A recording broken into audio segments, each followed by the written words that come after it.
Pengamat politik Bonnie Hergens dengan tegas menolak presidensial threshold 0%. Menurutnya, menghapus ambang batas pencalonan presiden berpotensi memunculkan kandidat-kandidat presiden yang mengusung ideologi radikal.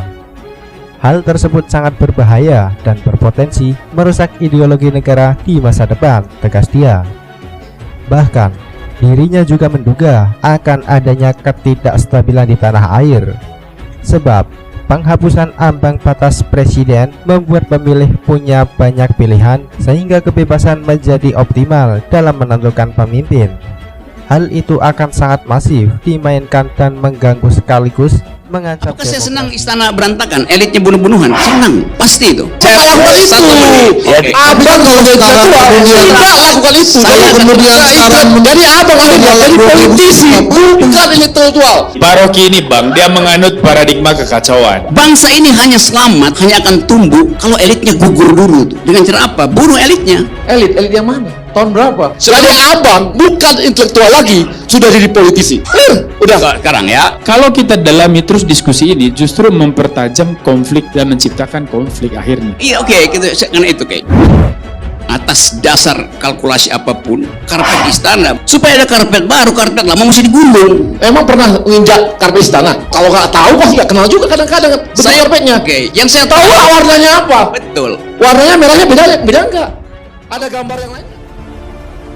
Assalamualaikum warahmatullahi wabarakatuh. Selamat datang kembali berjumpa dengan saya di channel Hamsa Gantaran. Sahabat Indonesia di mana saja Anda berada, kali ini kita akan mengupas sebuah debat yang cukup elegan tetapi juga sangat sengit dari Bun Rocky Gerung dengan Bonnie Hergens. Rocky Gerung seorang pemikir intelektual Indonesia yang memang cukup populer. Dia dikenal sebagai seorang pemikir filsafat Indonesia.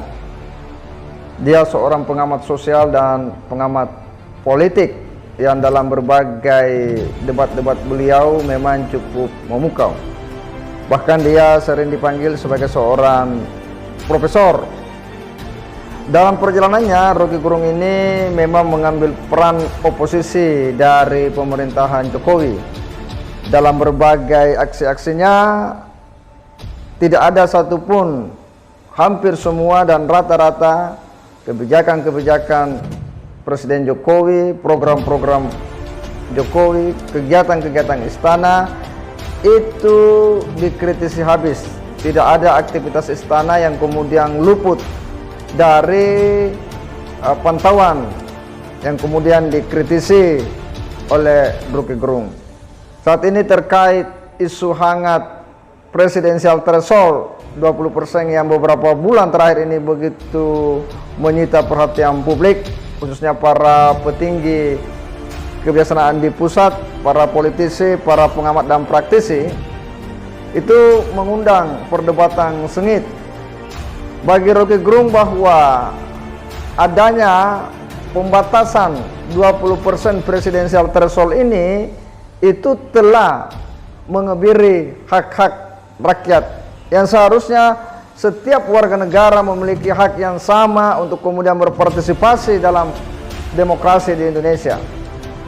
Nah, ternyata pembatasan itu kemudian dianggapnya telah mengeliminir, ya, mengalienasi hak-hak politik rakyat. Tapi persoalannya bahwa di satu sisi negara memiliki kewenangan untuk kemudian mengambil sebuah tindakan yang bisa mengancam ideologi negara. Jika presidensial threshold 0% artinya siapapun orang bisa maju, bisa diusung. Lalu ketika orang yang diusung ini memiliki ideologi atau pemikiran yang bertentangan dengan ideologi negara, maka tentu ini akan menjadi ancaman tersendiri, akan menjadi bom waktu bagi keselamatan negara ini. Oleh karena itu disitulah negara mengambil peran strategisnya, yang saat ini sebagai pimpinan tertinggi adalah Bapak Presiden. Ya. Bapak Presiden Jokowi tentu memiliki sebuah tanggung jawab penuh bagaimana menjaga ideologi dan kelangsungan ideologi negara di Indonesia. Nah, mari kita lihat seperti apa perdebatan sengit ini yang mengundang sebuah pemikiran yang cukup tajam, analisa yang cukup dalam dengan kerangka filosofi dari para ilmuwan yang dimiliki Indonesia saat ini. Apakah saya senang istana berantakan, elitnya bunuh-bunuhan? Senang, pasti itu. Saya lakukan itu.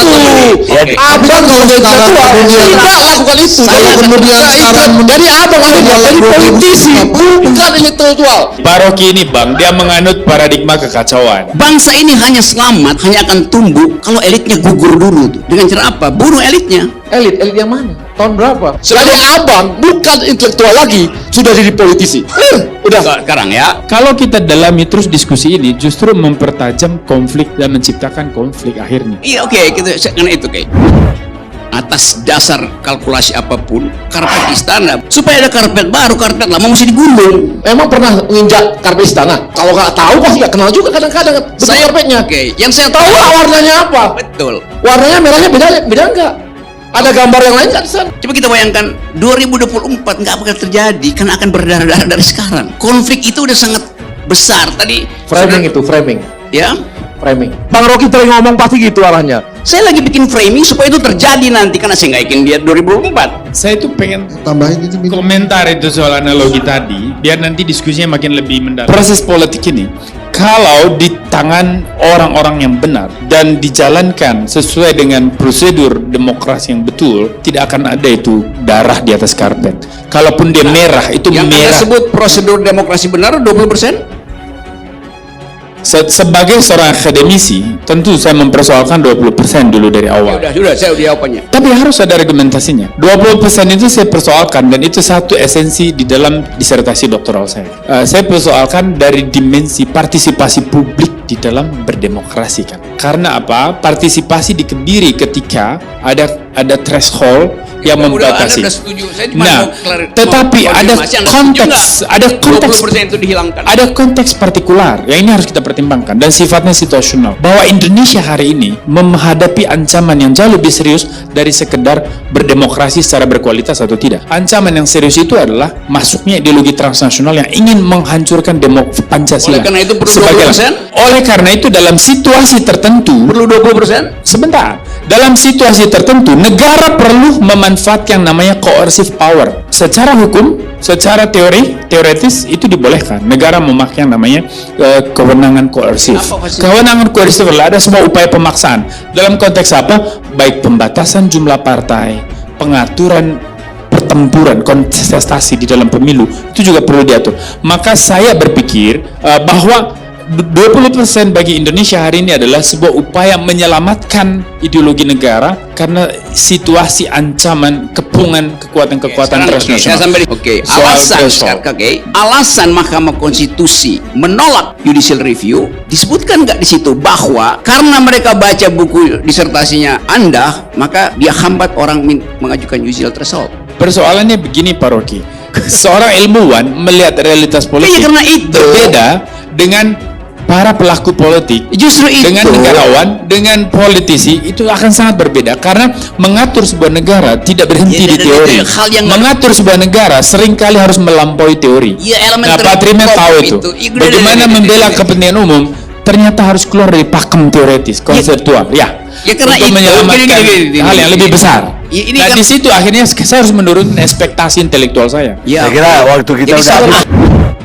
Saya hanya yakin beberapa hal. Satu, bahwa PDI Perjuangan ini partai yang punya sejarah panjang dan punya kontribusi besar, komitmen yang tegas di dalam membela kepentingan bangsa dan negara. Saya kira tanpa PDI Perjuangan dalam puluhan tahun terakhir sejarah kita berbangsa dan negara, mungkin kita sudah jadi negara khilafah, Bang. Mungkin kita sudah bergeser jadi negaranya Al-Maududi, teodemokrasi. Saya percaya bahwa saat ini yang menjadi kerisauan dari semua kita yang betul-betul berpikir tentang masa depan Indonesia, Itulah bagaimana kelanjutan pembangunan setelah Pak Jokowi kan Pak. Karena fondasinya udah dibangun dengan begitu bagus dan begitu kuat. Ada IKN, di mana nanti pemindahan ibu kota itu pasti akan membawa dampak yang sangat luas dan signifikan di berbagai gatra kehidupan kita. Nah, terus kemudian juga sukses Papua ya, pembangunan daerah-daerah pinggiran, terus kemudian juga fondasi ekonomi kita juga mulai menguat, dan ini bisa diprediksi ke depan Indonesia bisa jadi negara besar. Fondasi kita bernegara, soal ideologi negara Pancasila. Kita punya ancaman yang serius terhadap Pancasila sebagai dasar negara. Munculnya ideologi-ideologi transnasional, kebangkitan radikalisme dan terorisme. Ini concern yang serius soal masa depan Indonesia.